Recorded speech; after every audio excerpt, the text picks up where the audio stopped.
Michelangelo was asked how he created such a beautiful masterpiece from a stone that had been abandoned and it was flawed and unusable.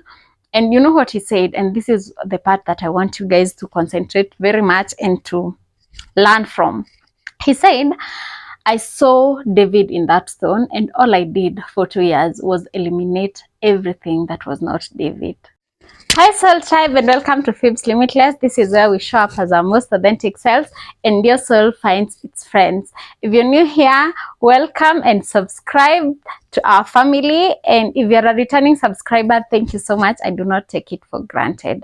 My name is Pheebs, and we are on a series. Today is the second episode of our ongoing series, which is A Journey Back to Self.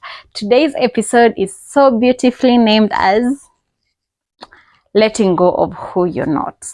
So last time we covered a lot. We covered a lot on who you are, remembering who you are, and looking deep into who you are from the inside, and not just what you were told in church, in what you've read in the Bible, what you've been told by others, all that. So we looked so much into it, and I hope you have reflected on that.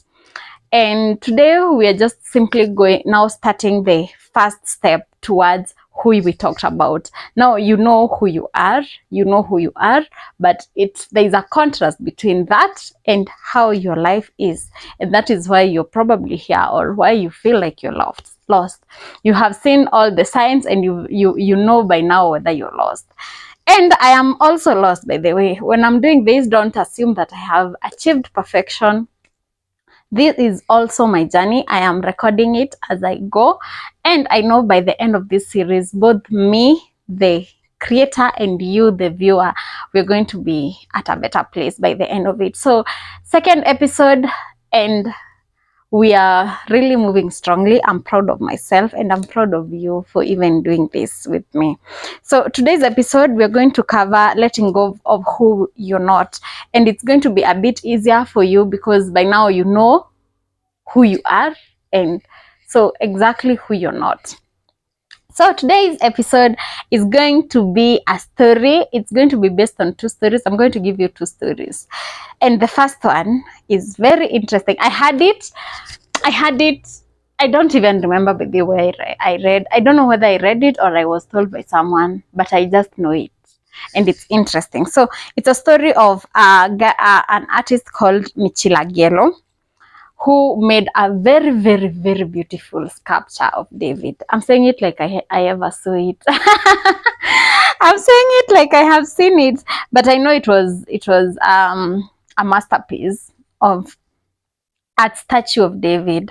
And the statue that he made it from a stone that had been abandoned for 40 years.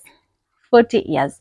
So other artists used to come and see that stone, and they will always say it's unusable and it's unfit, or to be specific, they said it was flawed. It had a lot of flaws and it was unusable. Now the interesting part is he made a sculpture of David holding a sling. Is it called a sling? The one he used to kill Goliath. So he made it for 2 years from that stone. And now my question always is it that stone was too big, that other artists felt like it would take so long for them to make a statue or anything from it? Or is it that were they just lazy to do it, or they felt like it would take time, or they didn't see the vision at all of that? So the Michelangelo, it's spelled as Michelangele. Is that Michelangelo? If I butcher your name, or if he's from your community and I butcher his name, you will forgive me. So Michelangelo was asked how he created such a beautiful masterpiece from a stone that had been abandoned and it was flawed and unusable. And you know what he said, and this is the part that I want you guys to concentrate very much and to learn from. He said, I saw David in that stone, and all I did for 2 years was eliminate everything that was not David. How powerful is that, guys? How powerful is that? Imagine for 2 years you're making something from, like, you're making a statue. For 2 years you're making a statue of something only you can see in your head, and you're not trying to carve him out from it. You can already see that. Now you're removing everything that is not. The stone has David in it. All I want to do is remove everything that is not David. And it got me thinking. I think it's just that easy. Life is that just that easy. You know what you want and you know what it contains. Everything else about your life that does not match with that version of yourself, remove it. How hard can it be? How hard can it be? We're going to look at the spiritual side of it, or the psychological part of it that makes it a bit hard, and how we are going to overcome it. So that is the first story, and I want you to do this. Like, we covered a bit general of who you are and who you are in God, or how God is in you. And I assigned you, I give you an assignment to, like, really go inside and do the inner work and realize who you are, how powerful you are, and discover what is the highest version of myself. And once you do that, you will realize you already, that person is already in you. So what you're going to do is, what about my life does not match that version of myself? And then we are going to eliminate all that, so that we are going to have enough time and even the confidence to show up as our most authentic selves. There's nothing as shameful and something that most people fear than being seen as fraud. That word, I've heard it so many times, and I know myself, I at some point felt like I'm a fraud. And you always fear to show up as something, and then people will see you as fraud because you've not, as a fraud, because you've not mastered it yet, or you don't feel like you match that. The only way you can let go of that guilt and the shame of showing up as your most authentic self is eliminating everything that is not you. Because you see, when you come here and tell us that you're a Christian, for example, and then what we are seeing out here is very different from that. Some may shame you, some may just wonder about you and leave you alone, but you, above everyone else, is going to feel, you're going to feel judged. Even if no one is judging you, you will judge yourself, and you will feel the shame of even claiming who you are. And that is what affirmations, sometimes I feel like affirmations, most people don't use affirmations the way they're supposed to be used. You cannot tell yourself that you are a millionaire, but you're doing everything a millionaire. Or you're saying you're rich, but however, how you're acting out here, or who you're showing us to be, is contrasting that. So that is what I'm going to ask you to do. And it's when you do this part very well, the next episode, or the next thing that we're going to be talking about, it's going to be so easy for you. So just see the vision of your highest self, like this Michelangelo saw the statue of David. See your vision so clearly, and it does not have to make sense to anybody else. It does not have to make sense to everyone else. I can imagine how people felt, or other artists felt, when the Michelangelo artist was showing up every day and trying to shape it, and they couldn't see the vision, of course. Kwanza, when you're starting, people are wondering, this whole stone, what are you trying to do with this whole stone? You think we are stupid when we saw it for 40 years and we couldn't utilize it? You think we were stupid? What are you trying to do? But now when it's done, that's when people will start saying, hey, it's such a masterpiece. How did you do it? You see? So just picture it, however crazy it seems like, and take time. Be patient. Be patient. Be patient. 2 years. I'm telling you, 2 years of creating an art is not easy. I am an artist. I can't say I'm an artist, but I write some. I write. I am a writer. And sometimes I draw. So there's nothing as satisfying as finishing an art. But taking 2 years, 2 years is not easy, guys. 2 years is not easy. So creating Okay, what I mean is, it does not matter how crazy it looks like. Just see it and start eliminating everything that is not you in that, and it will be very easy for you moving forward. And then the second thing is, take time. Take time and trust the process. It does not have to make sense to you, as long as it has come from within. Like I said last episode, your desires and your desires and what you're drawn to is so specific to you. So if it comes from inside, just know it has been approved by God. And even if you feel like you're doing it alone, God is part of it, and do it regardless of how long it takes. It will not make sense to many people, and it's not even supposed to make sense to many people. After you're done, that's when people will start clapping. So that is the first story, and I hope you've learned something from it.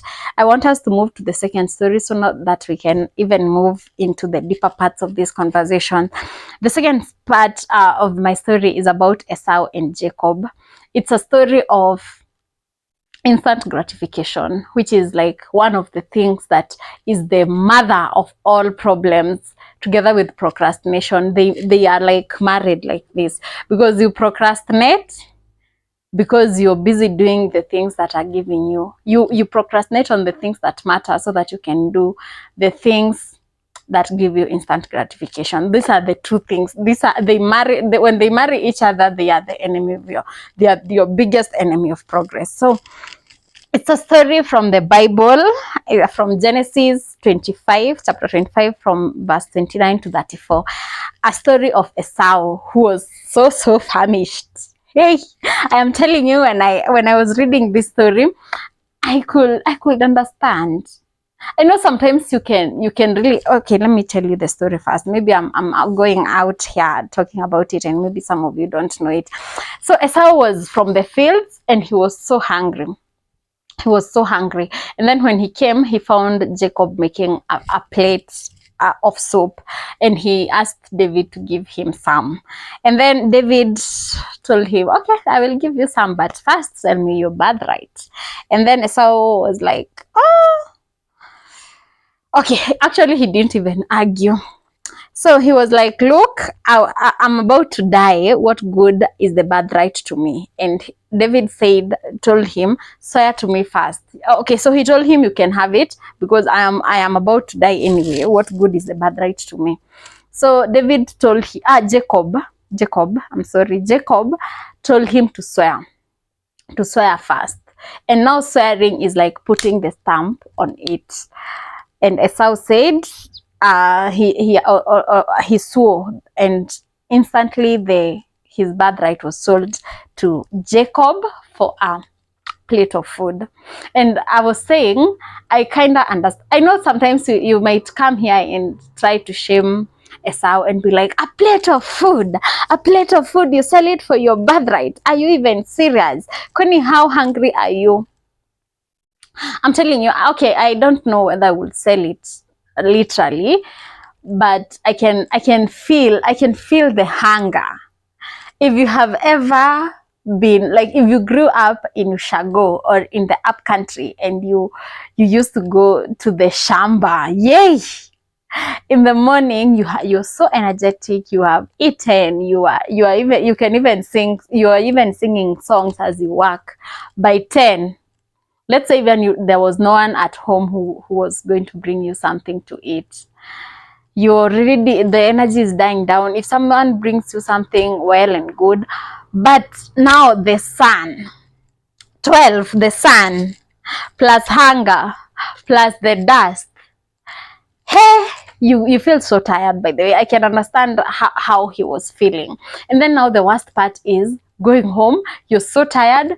Maybe the fields or the farm was so far, and you also had to walk to home. And then from afar, you're getting home, but there's no food. And now you have to compare between, am I more tired than hungry, or more hungry than tired? At that time, you want to eat, but you're asking yourself, do I have even an ounce of energy to start cooking? So I can imagine that is how Esau was feeling when he came. And now David, Jacob, I'm sorry, Jacob was cunning. Jacob was cunning, but he was very clever. He had what Esau needed.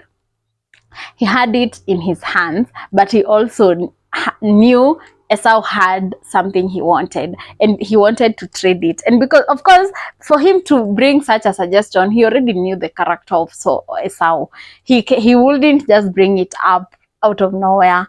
I think it was a trick. He knew exactly what he was doing, and he met Esau at his point of weakness, or when he was the most vulnerable. He was at his most vulnerable point.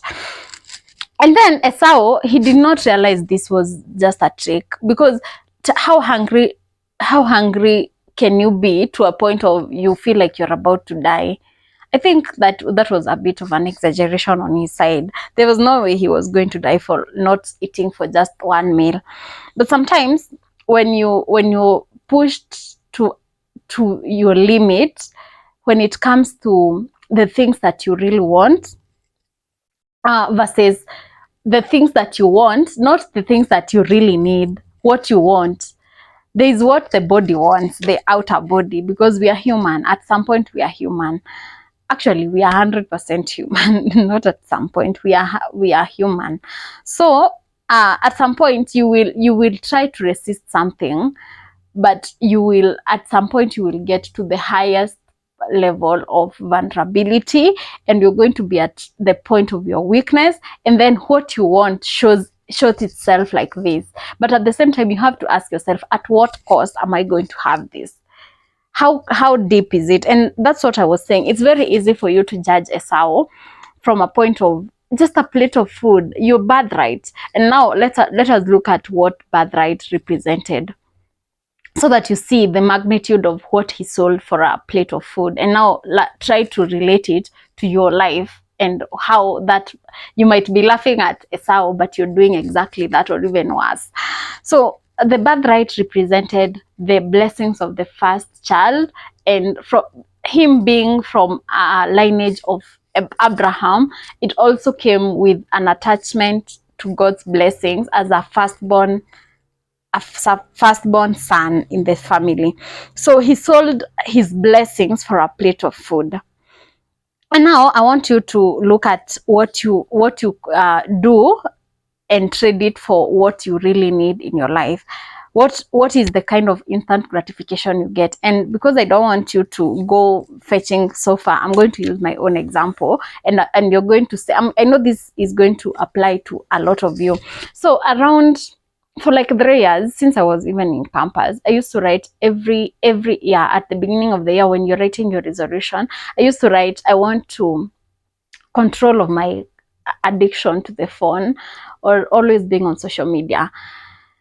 And every other year I used to write it, because for me to write it every year, it means that each and every year I wasn't accomplishing that. So it always was on the top of my list.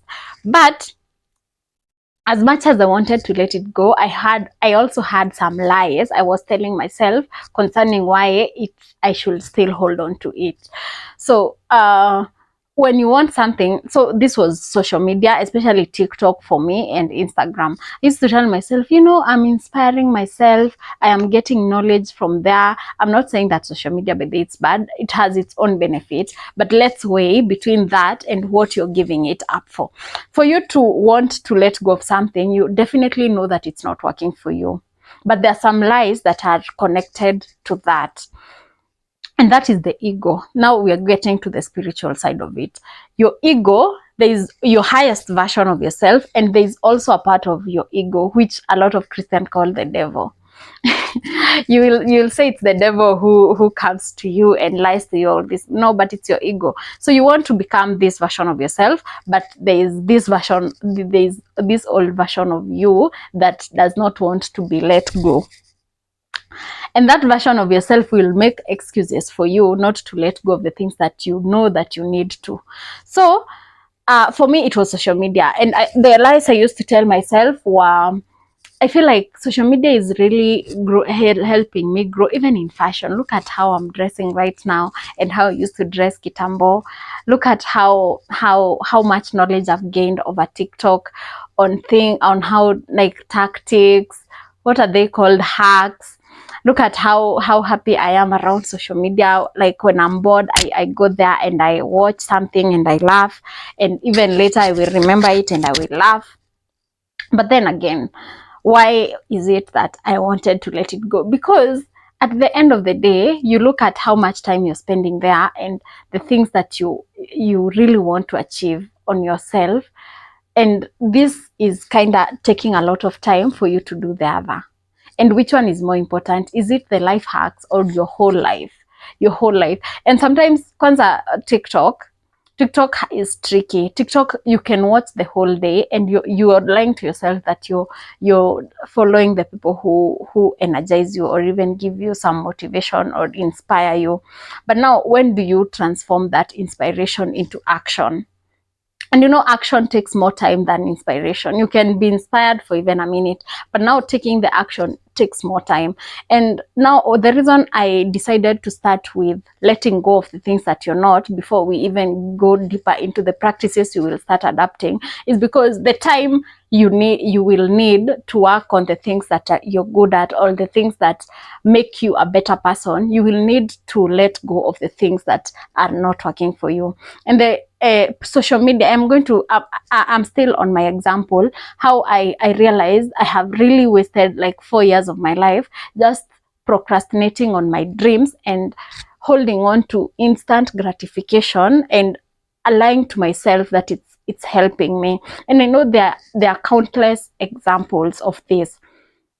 I am not the only one who is into social media, and I feel like social media is helping me, but at the same time, it's taking more of my energy than it's even giving me. But there are so many other examples. There's so many, even people. There are people you invest a lot of your time, or you've been in a relationship or in a friendship for so long. You know very well they're not working for your good. You know very well you're not helping each other in any way, but you have created so many memories together. You have had so many things, you've done so many things together, and you feel like letting them go is going to hurt you more. But it's your ego that doesn't want you to change and become this other part, this other higher version. But then you have to ask yourself, at what cost am I selling? At what cost am I getting the things that I'm getting? The instant gratification, what am I sacrificing? Especially with time. I'm telling you, time is the greatest blessings that we've been given by the universe. And now the spiritual part of it is that your inner God, or your highest version of yourself, wants you to let them go. But now the ego, like all the things that you imagine, like having built some, it's like now, how do I say, how Watoshago or your parents might love you so much. They love you so much, but then you have a life to create. They know letting you go and giving you their blessings for you to go and create your own life, it's going to hurt them, because you're close to them and you're attached and you've been helping at home, you've done all these things for them. But for you to become this other person, you have to let go of this other person. And now your parents, or even the people who love you, you're so attached to, is a good example of your ego. Your ego wants to hold on to your old self, but now you have to let it go and you have to keep playing. It's like a game between the highest version of yourself versus your ego. You're in a constant fight. You're in a constant fight between the ego and the highest version of yourself. And every time you're doing something, you have to ask yourself, am I doing it because there's two kinds of satisfaction. There's satisfaction of, I am feeling good in the moment and it feeds who I am. And there's a satisfaction of, there's some discomfort around it. I am uncomfortable doing this. It feels like I am even tearing myself, but it's the best version. It's going to play a bigger role in the highest version of myself. So you have to keep playing between those two, and you have to realize there's you and there's another you who will keep. It's not even people, it's not even the devil, it's just another version of you that does not want to let you go. And this is where people say, but I am happy. I am happy. But you have to ask yourself, which happy? Is it the instant happy that is costing you your bigger vision or becoming the highest version of yourself? Or is it the kind of happy that truly I am whole? I am feeling like I am in touch with the God in me, or I am in touch with who I truly am and who I was truly created to be, regardless of how uncomfortable it is, or how it displeases the people who are around me, or how uncomfortable it might be for others. What kind of happiness am I feeling? Because instant gratification is a short wave for you to like waste your whole life away. You can waste your whole life away lying to yourself that you're happy, but you're just having temporary happiness that is trying to hold you back from becoming also remember, this higher version of yourself will force you to do the things that you're not comfortable with. It will force you to heal. It will force you to like get away from relationships which are draining you, but you already have a bond with that person. It is not going to be comfortable, but you have to do it for the better version. And when you finally become that, you're going to be so glad. You're going to be so thankful to that version of you that let you or allowed you to feel uncomfortable for a minute or for a while. So those are the two stories I decided to focus on today, and I hope as we continue we are going to go deeper and deeper into these other topics of the spiritual side, or how the psychology works against what you see with your human eyes. And remember, the Bible says you walk by faith, not by sight. And that is, now start to look at things at a deeper level. So that is it for today's episode. I feel like there are things I've forgotten, but we still have 10 more episodes to go. So thank you so much for watching. I don't take it for granted. Thank you guys. See you next time, and subscribe if you have not subscribed. I love you so much. Bye.